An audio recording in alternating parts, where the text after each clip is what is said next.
Esta conferencia del ciclo de conferencias EAP. Bueno, en esta oportunidad doy la bienvenida a la doctora Camila Sánchez Carrión con un tema muy importante y muy actualizado. El tema es actualización a nivel físico, diagnóstico y manejo de fluidos. Es un problema muy frecuente en la práctica diaria. Así que bueno, un fuerte aplauso por favor.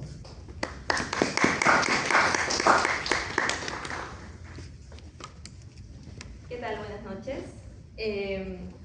Bueno, yo soy Camila, me dedico exclusivamente a medicina felina, soy especializada en lo que es nefrología y uno de los motivos principales de consulta que veo por la parte de urología son los cuadros de FLUT, ¿no? Y muchas veces son problemas que son recurrentes, justamente por eso los tutores van a consulta de especialidad. Entonces el gato tiene problemas urinarios y mejora y vuelve a presentar signos, y mejora y vuelve a presentar signos, y esto puede persistir constantemente. Y sabemos que si bien el FLUT no es altamente mortal, es muy mórbido, ¿verdad? Causa mucha incomodidad, causa mucho dolor, causa mucho estrés en el tutor. Ver al gato lamiéndose constantemente, orinar por gotas, orinar fuera del arenero, orinar con sangre, es alarmante, es incómodo para el gato también. Entonces es una enfermedad súper frecuente en medicina felina. Y el año pasado salió la publicación por la ISFM, ahora ICAT-CARE, que es la Sociedad Internacional de Medicina Felina, donde ya se establecen parámetros para poder manejar este problema de FLUT. Lo primero que tengo que saber es qué es FLUT, ¿no? Entonces FLUT es un síndrome, es todas las enfermedades que causen signos urológicos de vías bajas, por ejemplo, sangrado al orinar, dolor al orinar, el gato entra al arenero y vocaliza, el gato entra constantemente al arenero, el gato orina fuera del arenero. Todos estos signos son signos urológicos de vías bajas, no son de riñones, son de vejiga. Entonces, yo tengo que saber cuáles son posibles diagnósticos diferenciales. Si un gato orina con sangre, puede ser un cálculo, ¿verdad? También puede ser una infección urinaria, también puede ser cistitis idiopática felina. Entonces, los signos no son característicos de la enfermedad, por eso es que los clasificamos como FLUT. FLUT es enfermedades del tracto urinario bajo felino. Todos tienen la misma sintomatología. El paciente que tiene infección urinaria vocaliza al orinar, orina fuera del arenero, orina en charcos chiquitos.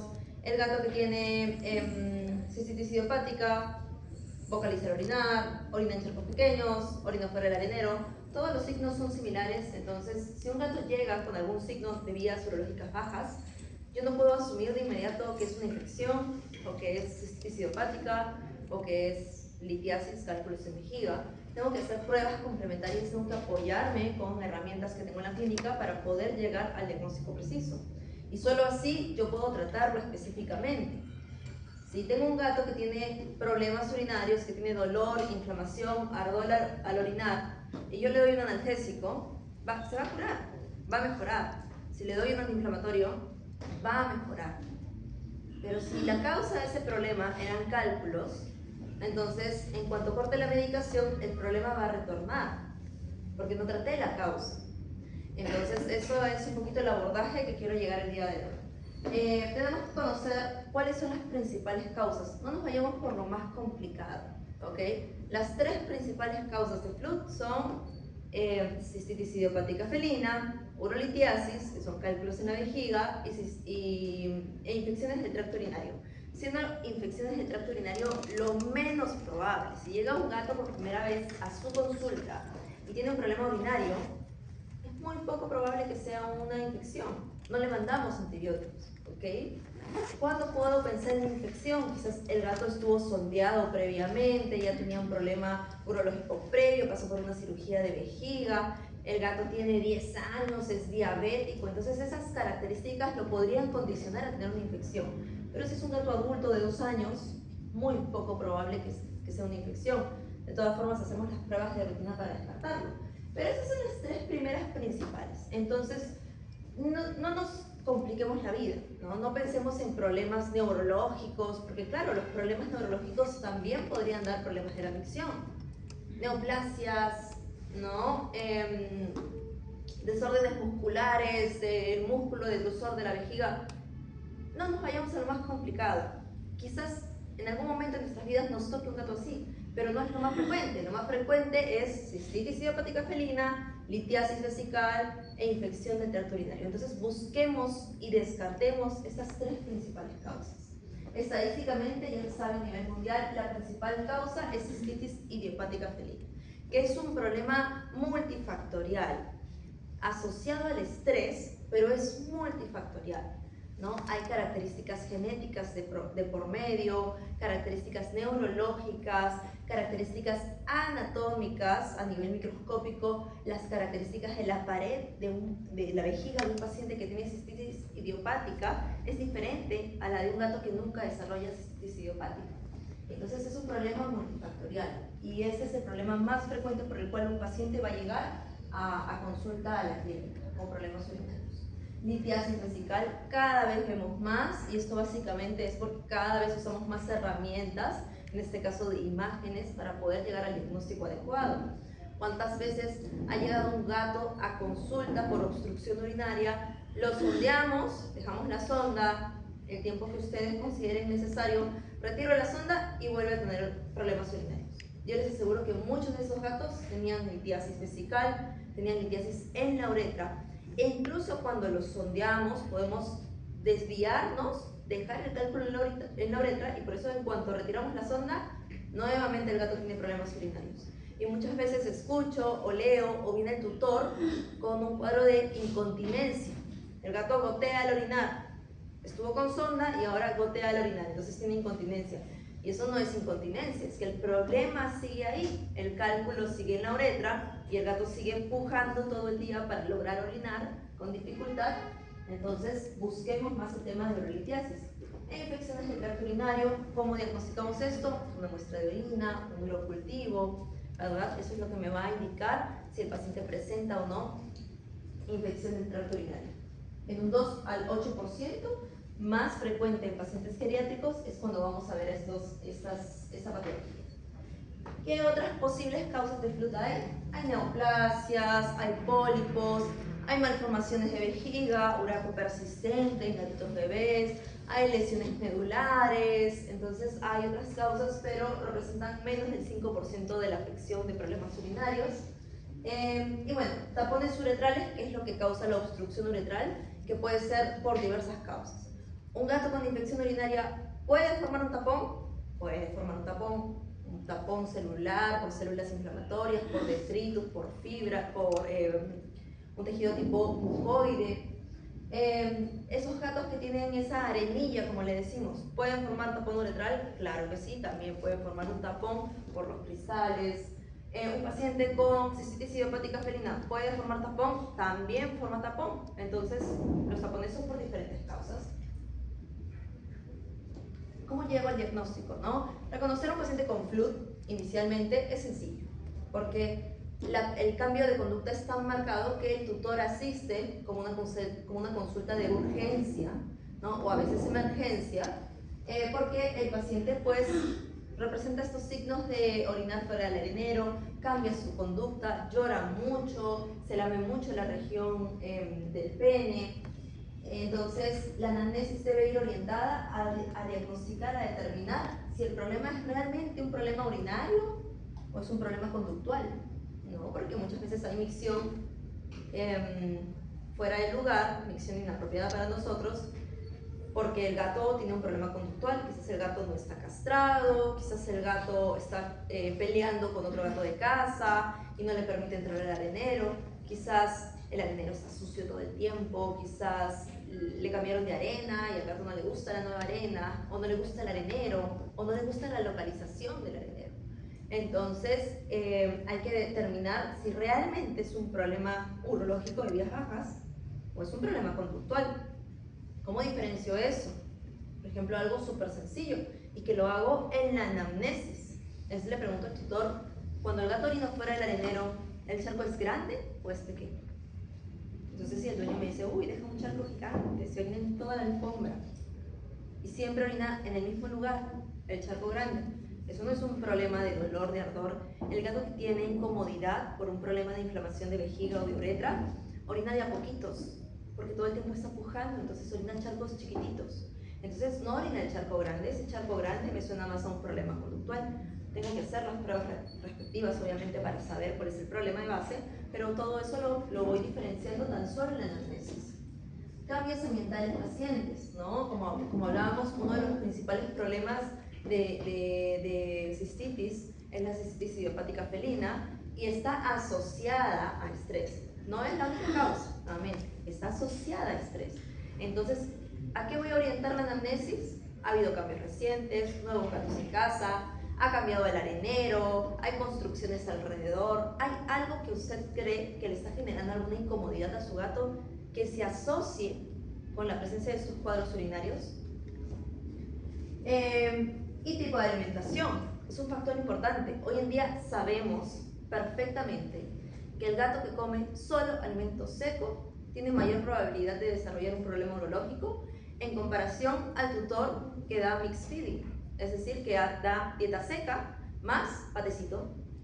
Entonces, a los tutores les encanta dar paté, son muy felices. Si tú le dices al tutor, tienes que darle paté todos los días, el tutor va a estar feliz porque el gato va a estar feliz. Entonces, y eso es saludable. La dieta húmeda lo que aporta es agua. Los gatos no toman agua, es su característica, es normal. Los gatos son animales que se formaron en el desierto, si pensamos en sus antecedentes, se formaron en el desierto, entonces por eso no toman mucha agua. No tienen esa sensación de sed como un perro o como una persona, y por lo tanto, dar dieta húmeda lo que va a hacer es aportar agua, y el aporte de agua va a reducir la presencia de problemas urinarios.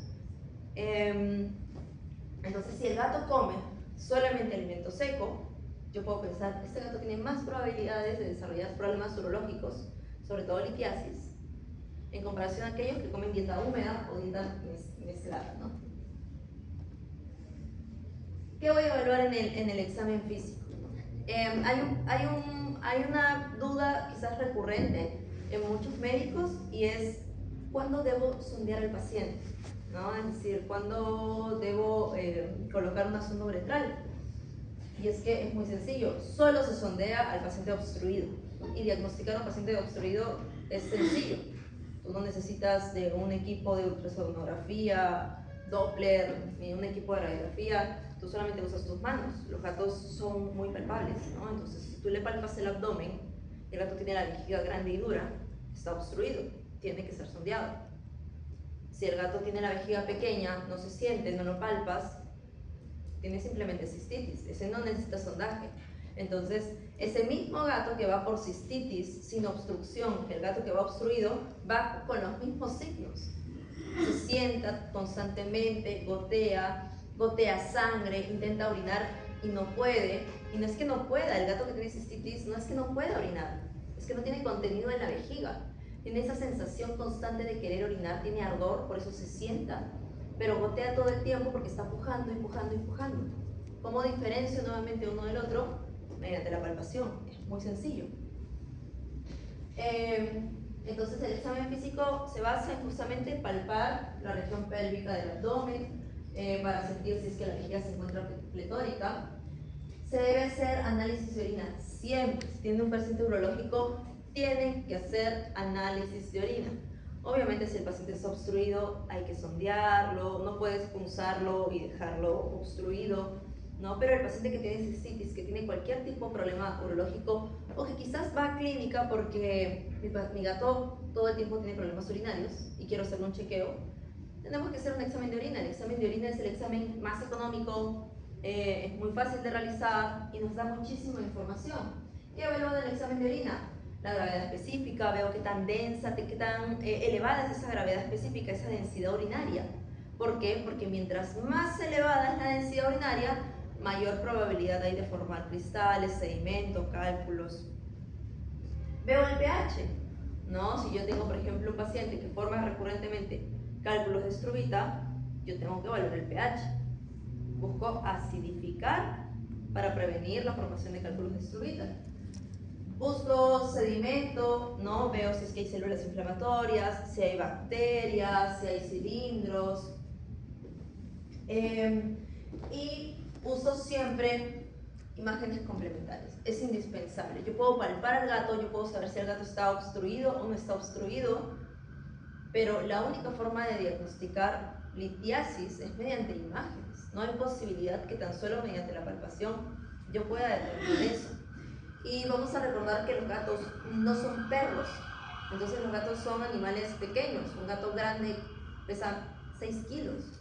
Y entonces las vías urinarias son muy finas. ¿Cuál es el diámetro de la uretra de un gato? En la punta es un promedio de 0.7 milímetros. Ni 1 milímetro. Eso significa que si se forma un cálculo de 1 milímetro, de 2 milímetros, el gato se puede obstruir. ¿Cuánto es 2 milímetros? Es una cosa pequeñita, ¿no? Entonces, realmente, si yo no uso herramientas complementarias, yo puedo pasar desapercibido la presencia de esos cálculos. Se le conocen como microlitiasis, que son las que causan obstrucciones recurrentes. ¿También puedo usar radiografías? Claro que sí. Las radiografías me ayudan sobre todo a determinar si hay cálculos en la uretra peniana, porque eso no lo puedo evaluar ecográficamente. Entonces uso ambas herramientas como complemento. ¿Y por qué es tan común que pase esto en gatos? ¿No? Y esta es una pregunta frecuente en el tutor, es decir, ¿por qué le pasa a mi gato esto? ¿Qué cosa está pasando si yo intento hacer todo bien? Le doy un buen alimento, he visto en TikTok que quizás la dieta seca es la que está matando a todos los gatos. Entonces eso es un gran mito, eso es una gran mentira. Nosotros tenemos una ventaja súper grande por encima de la medicina humana, y es que los veterinarios hemos desarrollado la parte nutricional y terapéutica a través de la nutrición y estamos muy avanzados. Nuestros pacientes hoy viven mucho más gracias a una buena dieta. Y entonces, ¿por qué le pasa este problema a mi gato? Hay diferentes causas. En machos es la anatomía, la uretra es muy fina, ¿ok? Y eso tampoco es porque los castramos.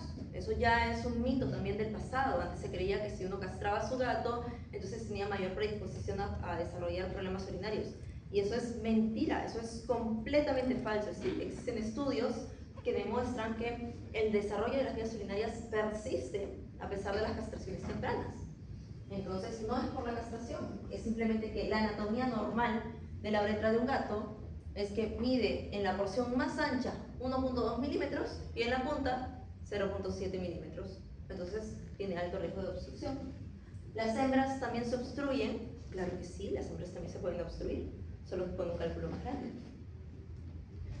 Tienen tendencia a enfermedades urinarias idiopáticas. Hay pacientes que tienen tendencia a eso, ¿no? Y eso es algo que también tiene que entender el tutor.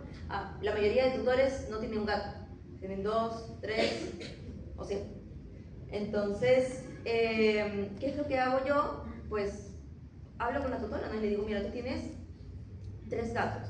¿Tus 3 gatos tienen problemas urinarios? No.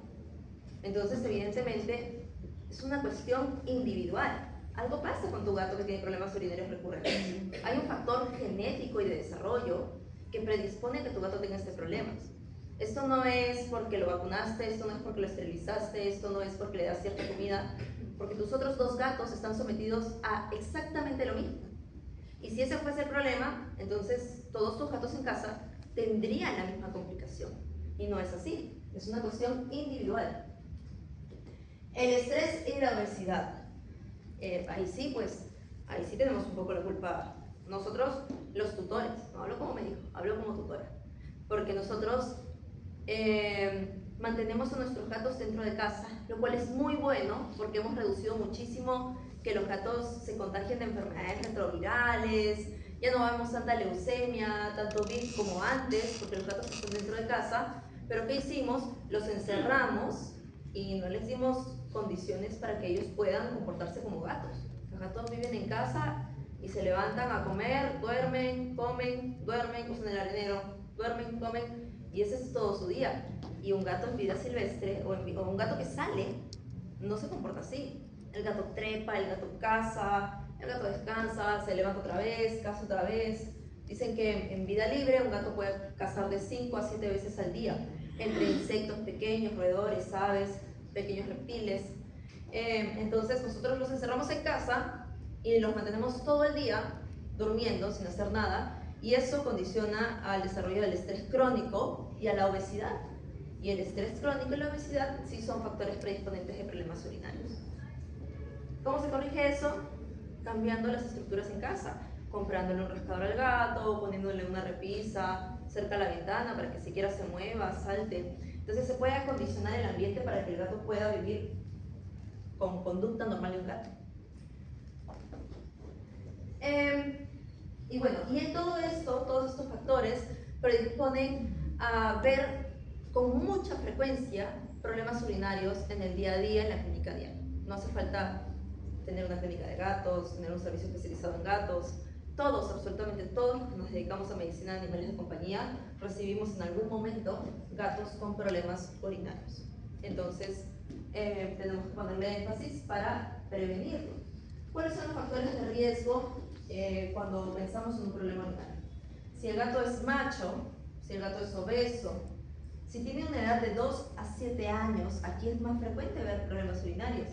Y esto llama un poco la atención, no es una etapa adulta, no es una etapa geriátrica, no es un problema de gatos senior, es un problema más de gatos adultos. Gatos que tienen baja actividad física, es decir, viven durmiendo todo el día, solo comen alimento seco, nunca se les da patecito, churu, no. Entonces, ¿por qué? Porque a veces los tutores dicen, no, es que yo he escuchado que el paté tiene mucha grasa y entonces yo no le puedo dar eso a mi gato. Y eso es erróneo. Existen, así como existen calidades en croquetas, también existen calidades en alimentos enlatados. Entonces existen alimentos enlatados muy buenos. Consumo de agua reducido. Si tengo un gato y tengo un solo plato de agua en la cocina, mi gato que está durmiendo en mi cama jamás se va a parar a ir a tomar agua. Nunca. Tiene frío, le da pereza, no tiene sed. Entonces, por el contrario, hay tutores que tienen más de un punto de agua, ¿verdad? Es decir, tienen una fuente de agua, tienen un plato de agua en otra parte, además el gato toma del baño, del caño. Entonces, incentivar el consumo de agua es algo favorable. Si el gato solamente tiene un plato de agua y nunca toma agua, va a predisponer a problemas urinarios. Pobre enriquecimiento ambiental, ¿no? Te adoptan al gato, lo meten en la casa y no acondicionan el espacio para recibir a un gato. Y también pues pacientes que tienen historial de obstrucción previa. Entonces eso es importante porque los problemas urinarios son crónicos. El paciente que tiene flu es un paciente que siempre va a retornar. ¿Cómo curo yo una cistitis idiopática que está asociada a estrés? Es imposible, realmente es imposible, puedo manejarlo.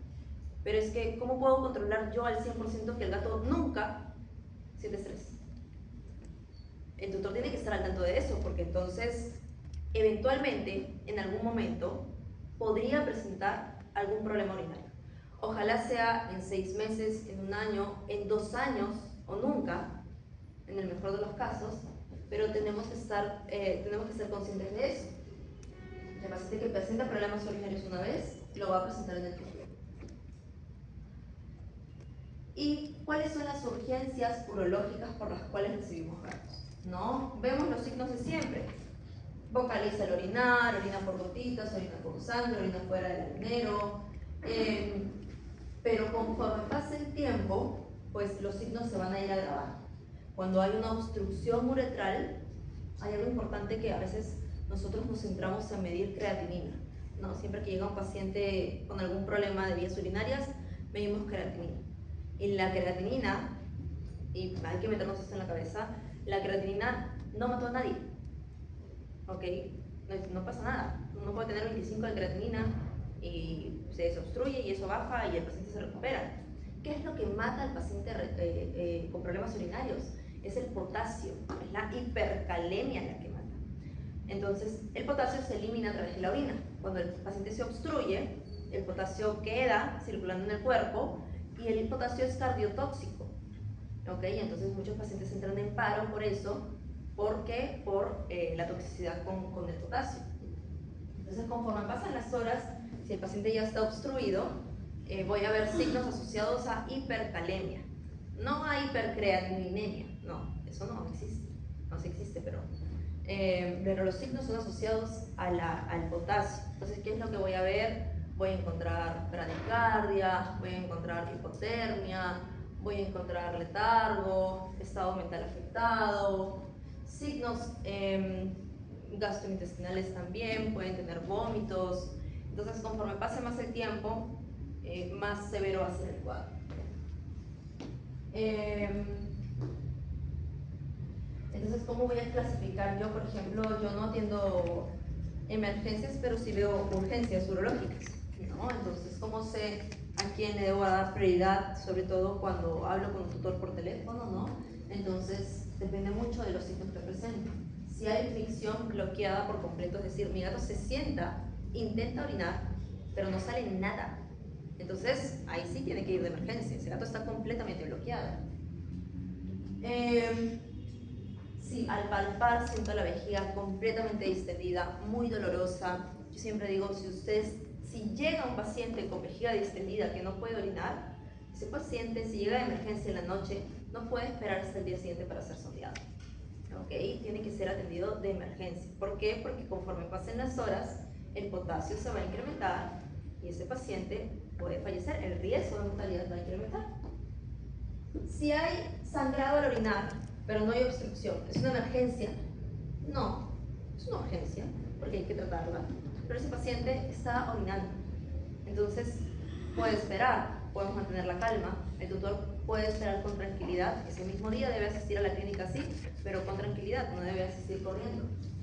Si ya los signos son sistémicos, ahí me indica, hay una afección más allá de la vejiga, ¿verdad? Ya se están, quizás el paciente está entrando en una uremia muy marcada, el potasio está muy incrementado, y entonces veo que el paciente no solamente tiene incomodidad para orinar, sino que ya no come, vomita, no toma agua, está postrado todo el tiempo. Entonces ahí sí tiene que asistir porque posiblemente tenga el potasio elevado.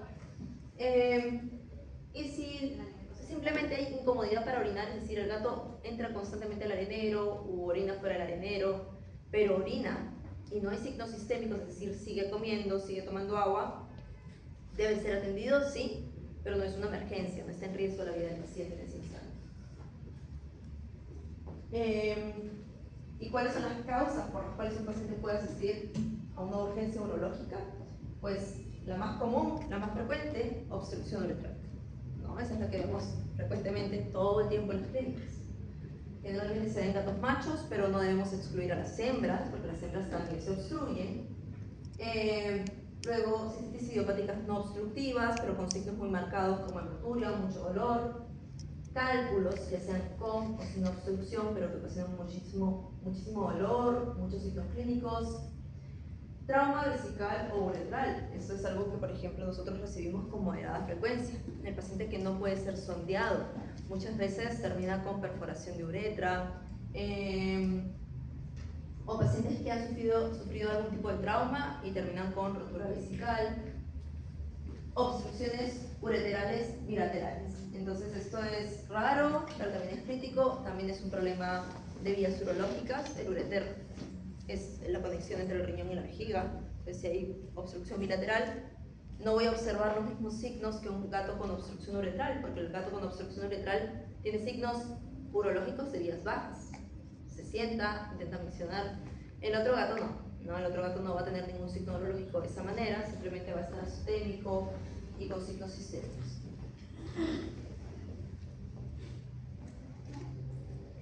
¿Qué hago durante la evaluación?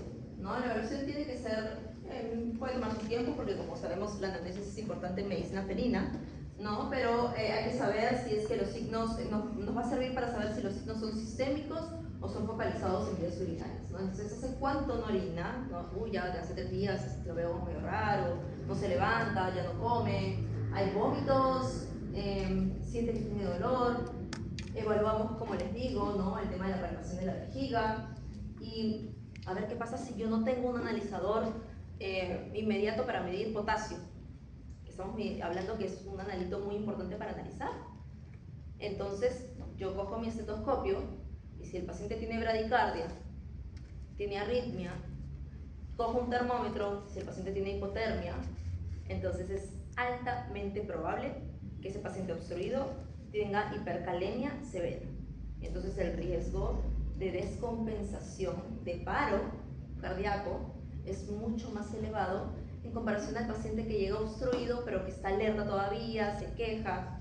Entonces, esa es una manera de poder predecir si es que el potasio está elevado. Obviamente, debo tomar las muestras de sangre, debo remitirlas al laboratorio, pero eso va a tomar algunas horas. Pero yo desde ese instante que el paciente llega a consulta, yo le puedo decir al tutor, si el potasio está por encima de 7, el riesgo es muy elevado.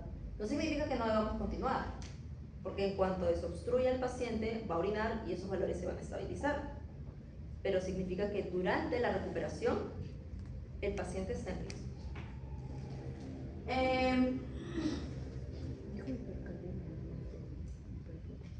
¿Qué debo hacer si el paciente llega con bradicardia, con arritmia, con una debilidad muy marcada? Pues entonces, uno, tengo que desobstruir al gato, ¿no? Eso está claro. Pero ¿qué hago antes? Tengo que estabilizarlo, ¿ok?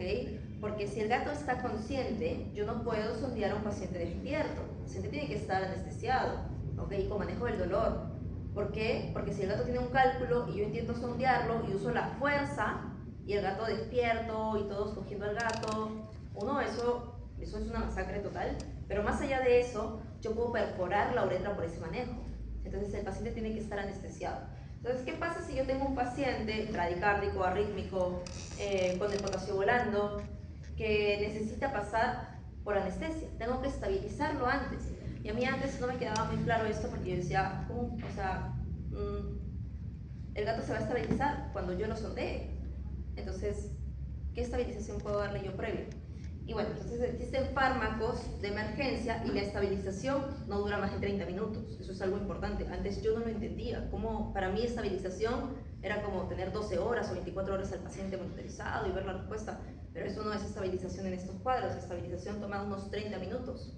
Entonces puedo usar gluconato de calcio. El gluconato de calcio es un cardioprotector. Va a bloquear el efecto del potasio en el corazón. Entonces el corazón va a empezar a contraerse con normalidad, a tener un ritmo normal para yo poder anestesiar en ese momento al paciente y sondear.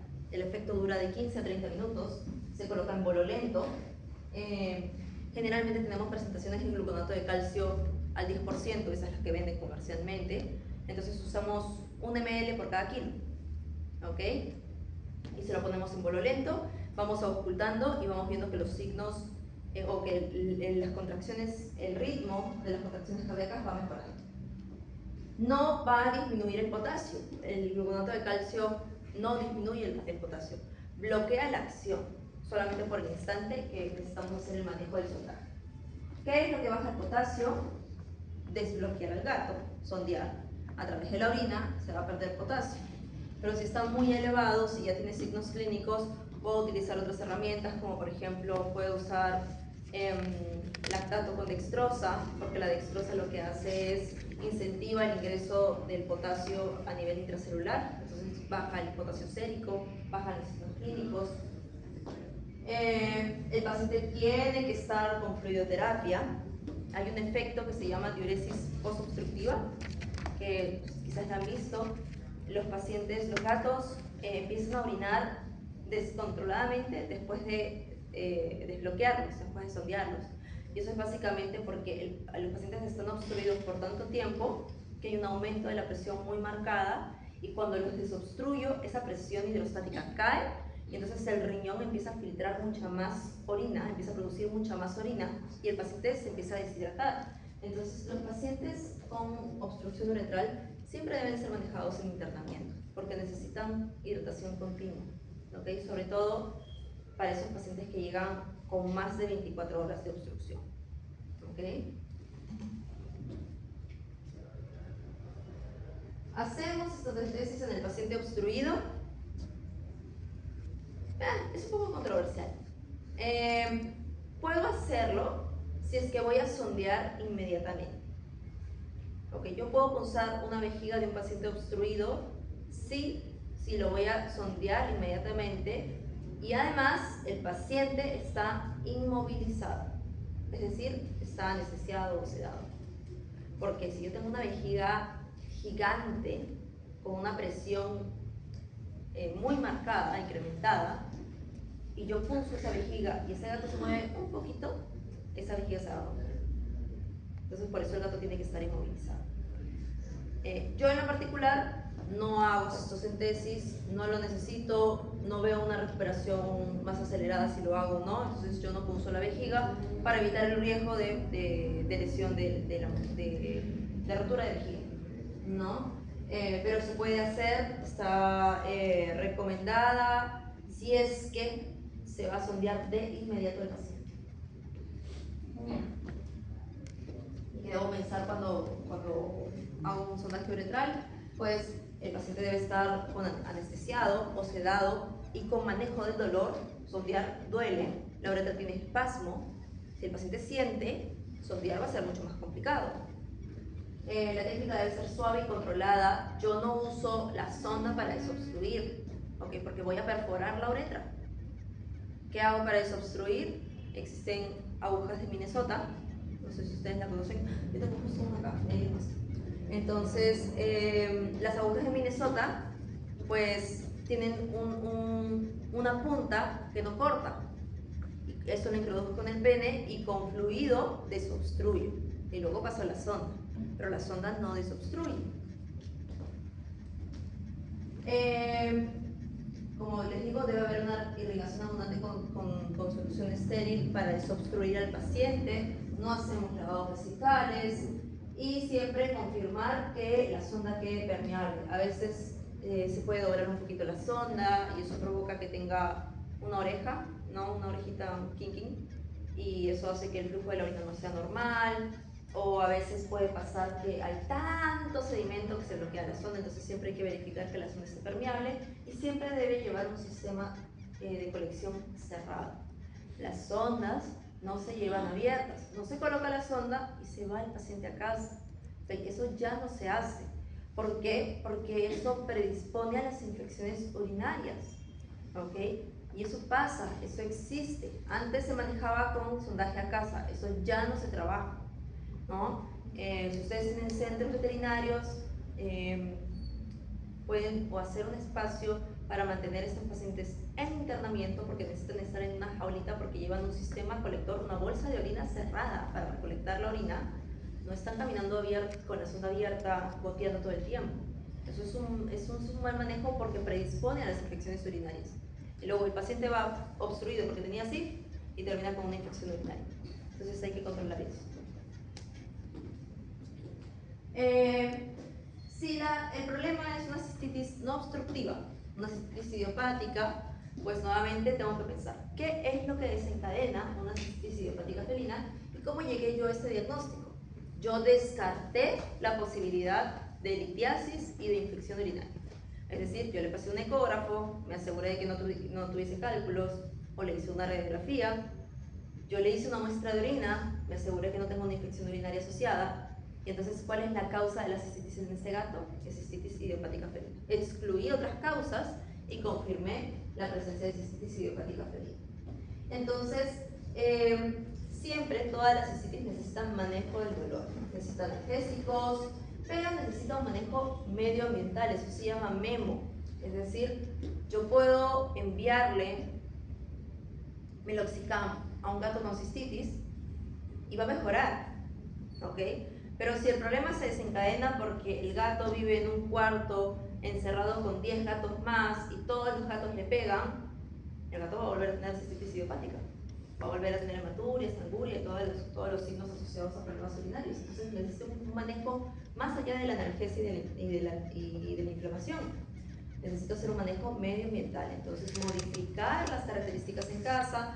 Ese gato lamentablemente no puede estar encerrado en el cuarto con el resto de gatos porque se pelea con todos. Quizás hay que darle algún tipo de ansiolítico, quizás hay que hacer el hogar más cat friendly, colocar repisas, colocar un rastreador y mantener la hidratación adecuada. Si el gato comía solamente alimento seco, va a hacer mix feeding, colocar más de un plato de agua. ¿Qué es MEMO? ¿No? MEMO son modificaciones en el entorno del gato que van a ayudar a que la frecuencia de presentación de cistitis idiopática sea lo más espaciada posible. Es lo que yo les comentaba. Para mí es mejor tener un gato con cálculos que tener un gato con cistitis idiopática felina. porque el cálculo lo soluciono, le doy una dieta de disolución, lo opero y ya se acabó el problema. Pero esto no lo puedo controlar completamente, ¿no? Entonces el tutor tiene que saber, este va a ser un problema crónico. Quizás, en el mejor de los casos, no vuelve a aparecer, pero en la gran mayoría de gatos vuelve a haber alguna crisis. Y el manejo es para que no venga todos los meses al veterinario para un analgésico o un antiinflamatorio. Es para que la frecuencia de aparición de signos sea lo más espaciada posible. Ojalá cada 6 meses, cada año o cada 2 años. ¿Okay? Entonces, aumentar recursos individuales. Aquí hablamos de cajas de arena. Si el tutor tiene 3 gatos y tiene una caja de arena, tiene que aumentar el número de cajas de arena. Si el tutor le sirve la comida en un plato grande a todos los gatos, cada gato necesita su plato individual. Reducción de incompetencia o estrés intergato, ¿no? Entonces, pasa mucho, no necesariamente tiene que haber pelea, no tiene que haber mordeduras, sangrado, para que sea una mala interacción entre gatos. A veces hay como una especie de acoso. Entonces, el gato va a comer y va otro gato y se sienta al costado. El mismo gato va al arenero y el otro gato se para fuera del arenero. El gato está durmiendo en la cama y viene ese gato y se echa al costado de él. Entonces, esa es una conducta que quizás un tutor lo ve como... pero eso es una conducta de desplazamiento. ¿Okay? Lo que hace el otro gato que aparece siempre es desplazarlo, lo bota. Entonces eso, ¿ustedes creen que no le genera estrés al gato?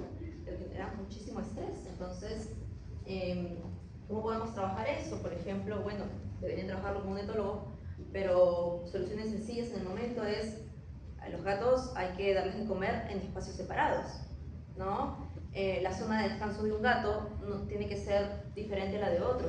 Tiene que haber alguna zona de refugio donde uno de los gatos no pueda tener acceso. Hay que hacer repisas con cuevitas o poner cajitas para que el gato se pueda esconder, pueda tener una zona de descanso apropiada. Y control de ruidos, que siempre hayan rutinas predecibles, esos tutores que llevan a su gato a la casa del abuelito, a la casa del amigo, que lo sacan al parque. Eso no le gusta a ningún gato. Los gatos son animales de rutina. Ellos quieren despertarse siempre a la misma hora, comer a la misma hora, ver por la ventana a la misma hora, jugar a la misma hora, descansar a la misma hora. Ellos son animales de rutina. Interrumpir eso no es adecuado, no es parte de la conducta normal de un gato. Entonces, eso pues hay que enseñarle al tutor. Hidratación, habíamos hablado, eso ya está demostrado. Los pacientes que comen misfeeding, que mezclan húmedo con seco, tienen menor riesgo de presentar cistitis idiopática en comparación a los pacientes que comen solo seco. Tener más puntos de agua, poner más de un bebedero, más de una fuente de agua. En el cuadro agudo, control de dolor. Meloxicam es el fármaco de elección. Hay que cuidar un poquito las dosis, ¿ok? Nosotros iniciamos a 0.1 miligramos kilo una vez al día y eso lo mantenemos por 2 días y luego reducimos a la mitad de la dosis. No es necesario dar corticoides en estos cuadros. El meloxicam es ideal porque controla la inflamación y el dolor. Entonces damos un fármaco para controlar el problema. Reducir la ansiedad. Podemos colocar feromonas en casa, Feliway, y podemos dar psicofármacos solo en la situación que el manejo ambiental no haya sido suficiente. Es decir, no le damos medicación como psicofármacos o ansiolíticos a los pacientes si es que no hemos hecho la modificación ambiental. Esto siempre intento trabajarlo con un etólogo porque a veces la información que llega a casa, que llega a la consulta, no es adecuada, no es completa. A veces los tutores no ven qué cosas están mal y entonces omiten esa información en consulta. Por ejemplo, hace poco me pasó un gato que orinaba con sangre, ¿ok? Y entonces hicimos todas las pruebas y no determinábamos por qué orinaba con sangre, porque no mejoraba, porque no mejoraba, porque no mejoraba, y orinaba fuera de la caja de arena. Y un día la señora me dijo, moví la caja de arena y se me convirtió al gato no le gustaba. La dueña había puesto el arenero en el balcón y al gato le daba miedo salir. Entonces eso le generaba estrés, porque el único arenero que tenía en casa estaba en una zona que no le gustaba, que le daba miedo al gato, y entonces del estrés orinaba con sangre, y en cuanto movimos el arenero, pues se solucionó el problema. Pero esa información nunca llegó a mí porque la tutora jamás pensó que ese era un problema. Era como que el arenero está limpio siempre, está accesible, es abierto, tiene la arena de siempre. Entonces siempre intento trabajarlo con un metólogo porque ellos pueden ir a domicilio y evaluar lo que está pasando realmente en casa. Pero si no funciona, es decir, que a pesar del manejo medioambiental, incrementar la humedad de la dieta, incrementar la hidratación, el paciente sigue presentando cistitis idiopática recurrente, es decir, todos los meses va a la clínica por el problema, puedo recurrir a psicofármacos. Amitriptilina es una buena opción, se puede usar de 2 a 5 miligramos kilo por día, y el efecto se da a largo plazo, eso también es importante, es decir, no es como que yo le dé y de inmediato el problema se soluciona, no, puede tardar de 2 semanas hasta 2 meses en mejorar. Y tampoco se debería dar por vida, es decir, es durante un uso corto, durante algunos meses, hasta que se solucione el problema que le desencadenó el estrés. Puedo usar fluoxetina también, quizás ya no se usa tanto porque puede dar signos serotoninérgicos, entonces podría ser algo contraproducente, sobre todo si lo uso con algún otro fármaco que pueda ocasionar signos serotoninérgicos, pero podríamos usarlo a 0.5 a 1 miligramo kilo una vez al día. Pero nuevamente evitamos recurrir a los psicofármacos y preferimos trabajar con el manejo ambiental. ¿Qué busco en las dietas? Bueno, por suerte tenemos un montón de dietas formuladas y eso nos facilita la vida. Pero lo que generalmente hacen estas dietas es controlar el pH de la orina, disminuyen la saturación de la orina, ¿ok? Es decir, seguro ustedes lo han visto, ¿no? Los gatos que comen alimentos urológicos empiezan a tomar más agua, es una característica de estos alimentos y es para que la orina no esté tan concentrada. Y algunos incluyen nutracéuticos, ¿no? Como el triptofano, entonces podemos ver algunas dietas comerciales que dicen línea urinaria, estrés, ¿no? Entonces justamente es ¿por qué? Porque contienen ese tipo de nutracéuticos que funcionan como ansiolíticos, reducen el estrés en el paciente y reducen la presentación de signos clínicos. ¿Qué pasa con los cálculos? En el caso de cálculos, nuevamente, no nos compliquemos la vida. Hay 1 millón de tipos de cálculos. Los más comunes son estruita, oxalato de calcio. O se disuelve o no se disuelve. Simple, sencillo. Entonces, ¿qué es lo que tengo que hacer? Si yo recibo a un paciente que tiene un cálculo en vejiga, ¿cómo puedo saber si es estruita o si es oxalato de calcio? Tendría que sacarlo y mandarlo a analizar. Entonces, eso es muy invasivo. Y si era un cálculo de estruita, se podía disolver, lo operé innecesariamente. Entonces, ¿qué hago? Siempre intento primero dieta de disolución. Entonces, mandan una dieta de disolución. No todas las dietas urológicas son para disolución. Algunas dietas urológicas son de prevención. Entonces, tengo que ver bien con qué marca voy a trabajar. ¿Es una línea preventiva o es una línea de disolución? Las líneas de disoluciones son durante un periodo corto. Las líneas preventivas son de por vida. ¿Ok? Entonces, pruebo una dieta de disolución. Lo puedo probar de 2 a 4 o hasta 6 semanas. Y si no disuelve, no es estrubita, es oxalato de calcio. Y entonces, si es de oxalato de calcio, es quirúrgico. ¿Ok? Recordemos que hoy en día existen técnicas mínimamente invasivas, ¿no? Lamentablemente el paciente que tenga oxalato de calcio podría tener oxalato de calcio en el futuro. Yo no quiero operar todos los años a un gato por cistotomía convencional para retirar cálculos. Después nuevamente lo voy monitorizando para que no vuelva a formar cálculos, pero si requiere cirugía, existe cirugía de mínima invasión para vejiga, ¿no? Entonces eso se usa urosendoscopios, como los endoscopios que se usan vía oral, hay para vías urinarias, y entonces con esto se hace una incisión muy chiquitita, el paciente se recupera rápido, el riesgo de complicación de dolor es mínimo y es ambulatorio.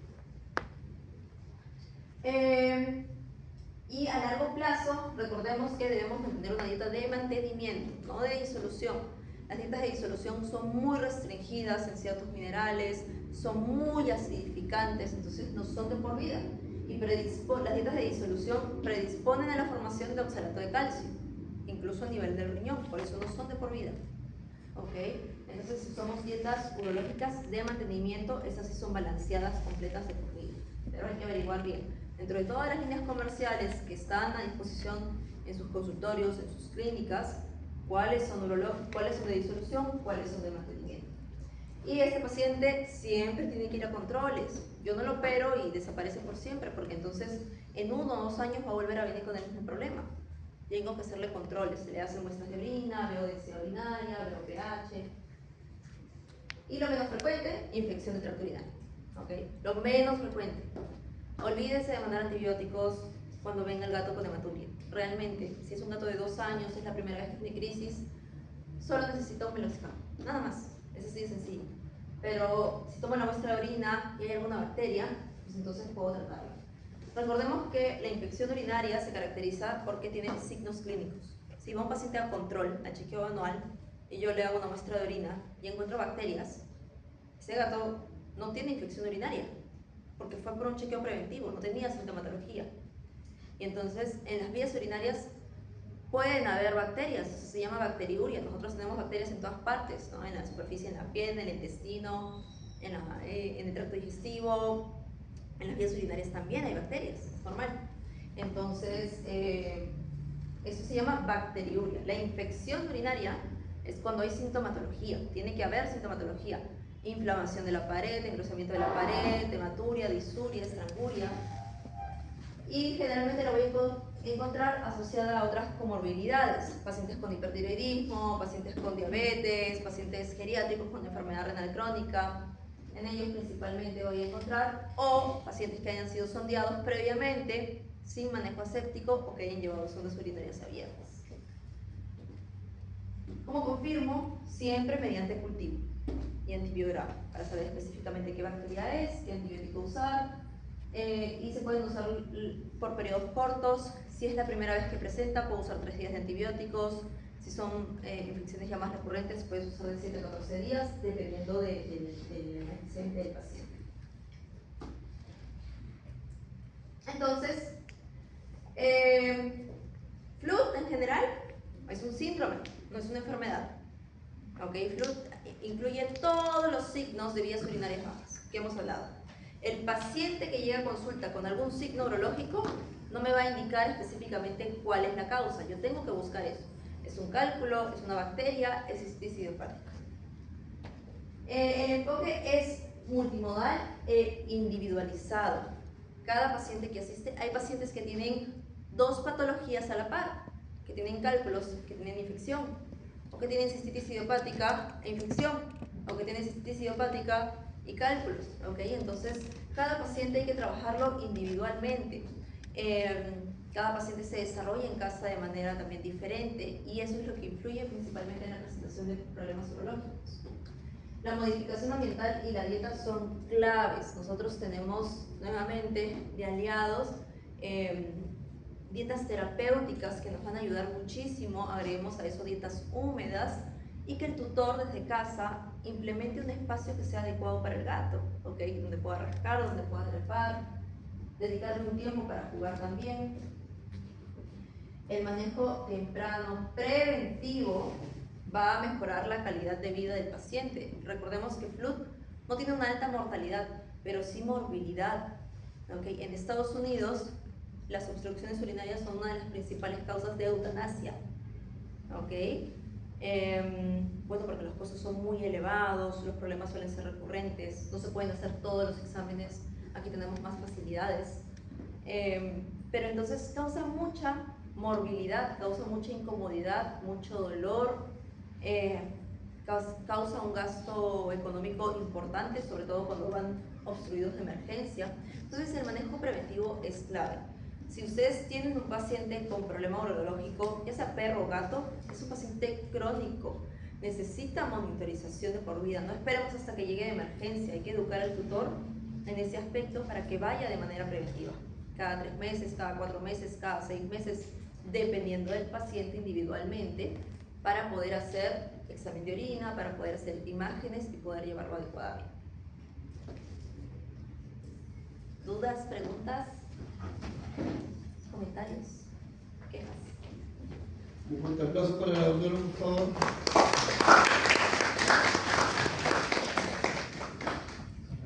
¿Alguna pregunta, por favor? Dudas. No.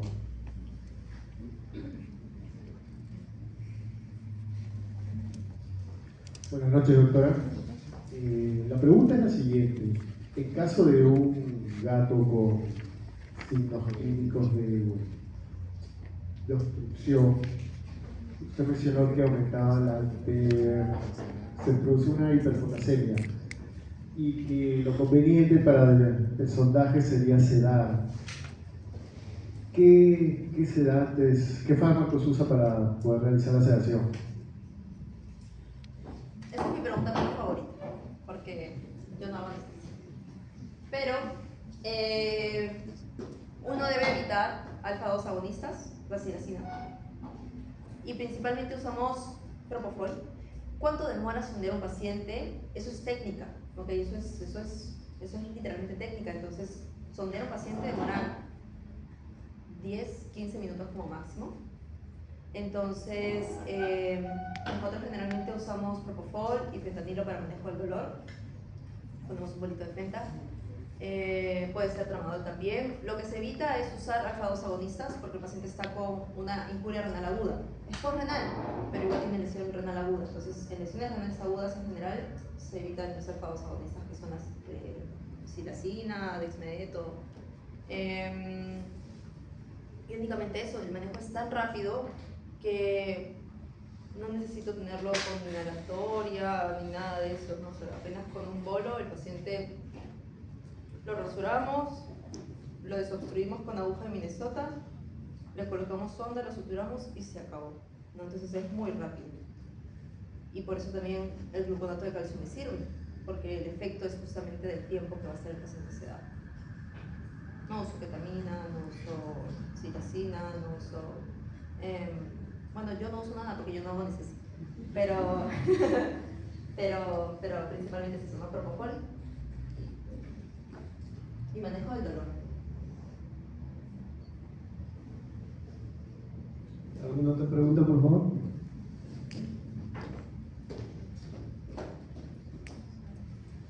¿Qué tal? Buenas noches, doctora. Alguna pregunta. ¿Qué tan recomendable es usar el pentosan polisulfato sódico, el lactosan, cuando yo tengo confirmado que es una cistitis idiopática, ¿no? ¿El qué? El pentosan, el lactosan coin. ¿Qué es un contraprotector? Sí, es un producto... Sí, parecido. Tiene glucosamina, me imagino. En las guías no está indicado porque no se conoce.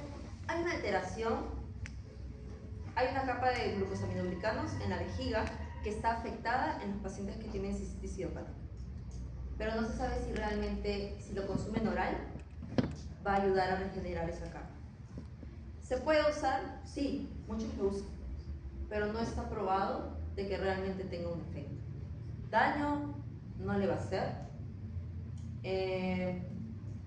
Yo uso un producto que contiene, no lo uso tanto por la glucosamina, lo uso más porque tiene el triptofano y eso reduce la ansiedad, ¿no?, del paciente. Pero no es que esté probado científicamente que realmente dar glucosamina oral beneficie en la estructura de la mucosa de la vejiga. Es al igual que inyectable, porque el pentosan es inyectable, calculado, lo mismo sería. Ajá, o sea, igual no se sabe si el mecanismo de acción, bueno, la absorción en general va a permitir, o sea, va a llegar hasta la mucosa de la vejiga para reestructurarla, o sea, eso no está demostrado. No está demostrado. Esto es la aguja de Minnesota, para los que no la conocen. Entonces es una agujita, literalmente, pero tiene una punta que no corta. Entonces yo desobstruyo con esto. No, yo no uso Avocat, o sea, el teflón del Avocat, ni la sonda. porque el teflón de la boca corta igual y la zona no está hecha para desobstruir, porque lo que necesitas para desobstruir es que la punta esté abierta. Generalmente las sondas tienen orificios laterales y como uno hace flushing para regresar el cálculo, por ejemplo, a vejiga, uno necesita algo con la punta abierta. El teflón funciona bien, cumple la misma función que el teflón, pero el teflón corta, entonces cuando le saco la sonda, el paciente tiene inflamación igual de la uretra, porque yo metí el teflón, lesioné, corté un poquito, pero es tan finito ese espacio, ese diámetro de la uretra, que igual me causa disuria o estranguria por la inflamación del teflón. Entonces con esto ya no me pasa eso. Es una buena herramienta para la solución. Y eso se esteriliza, entonces lo puedes usar varias veces porque no es económico, no es tan económico. Yo creo que cuesta como 100 soles, no estoy segura. Pero sirve para varios usos, ¿no? Pero hay que esterilizar. Más preguntas, por favor. Aproveche que fluye bastante para el momento. Bueno. Doctora, más que todo quiero saber qué medidas es la aguja, tiene unas medidas. De diámetro son iguales, lo que varía es el largo. A mí, yo uso las largas para las hembras y las cortas para los machos.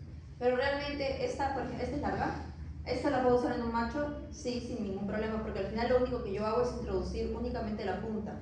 No introduzco toda la aguja Minnesota, solamente la punta para poder conectar la jeringa y hacer flushing y desobstruir nada más.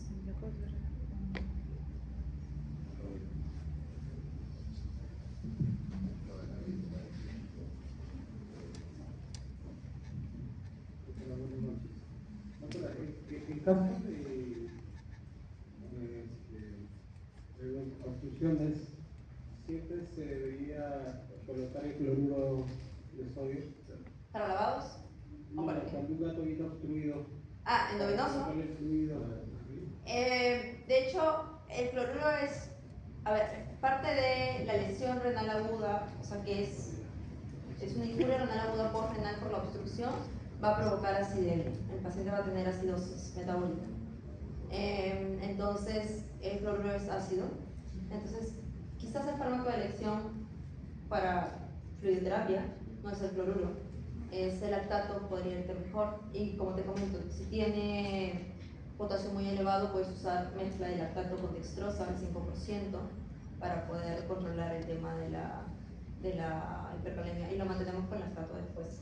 Es que yo les hago gasometría, entonces nosotros les hacemos una mezcla de fluidos y en base a eso, en base al cloro, en base al sodio, vamos viendo si requiere o no cloruro de sodio, si requiere lactato, si requiere dextrosa o qué otro tipo de suero requiere. Pero lactato, o sea, si no haces medición, lactato es la elección.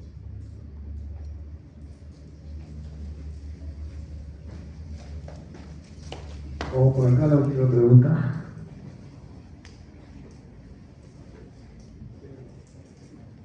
Doctora, buenas noches. Quisiera saber si ha tenido experiencia con el uso de arándanos en caso de cistitis idiopática en gatos. No sé, porque en perros funciona, no sé si en gatos será el mismo efecto.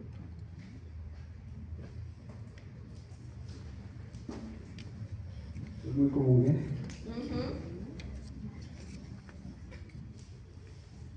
Yo no sé si funciona, pero yo no creo que nadie sepa todavía. Lo que pasa es que, bueno, yo soy muy basada en evidencia y entonces quizás funcione, porque en humanos funciona para infecciones urinarias. En perros, no sé, porque yo no veo perros, pero,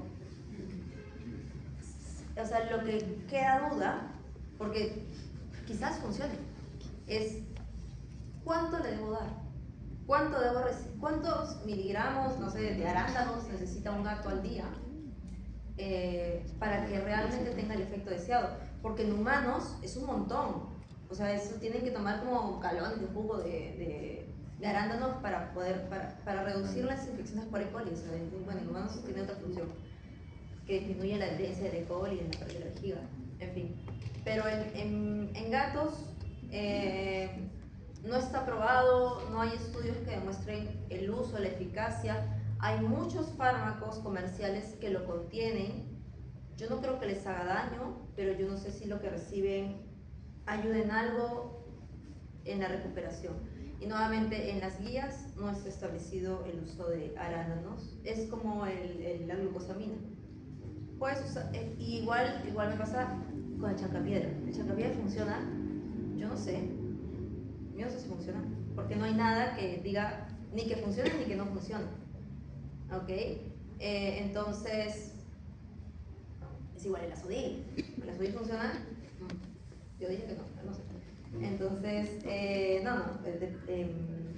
no funciona para el agudo, o sea, no tiene esa función, no reemplaza nefrointensivismo el azodil. Igual, entonces, como te digo, los arándanos podrían funcionar, quizás, la chancapiedra podría funcionar, quizás. Yo no creo que les haga daño, yo no lo uso como parte de mi terapéutica, nunca, y mis pacientes se recuperan, pero tengo tutores que quieren darle, y yo les digo, puedes darle, pero si se cura es por mí, no por el arándano. Entonces, bueno, es eso, falta evidencia que nos diga cuánto podrían recibir y para qué tipo de cuadro de FLUT sería beneficioso.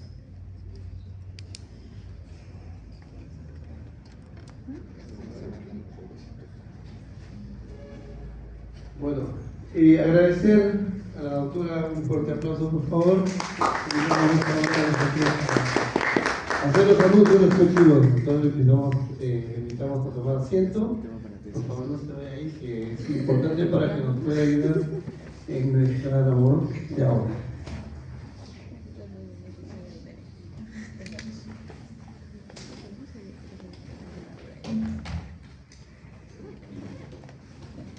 No se vayan, porque tenemos premios, tenemos medias becas también.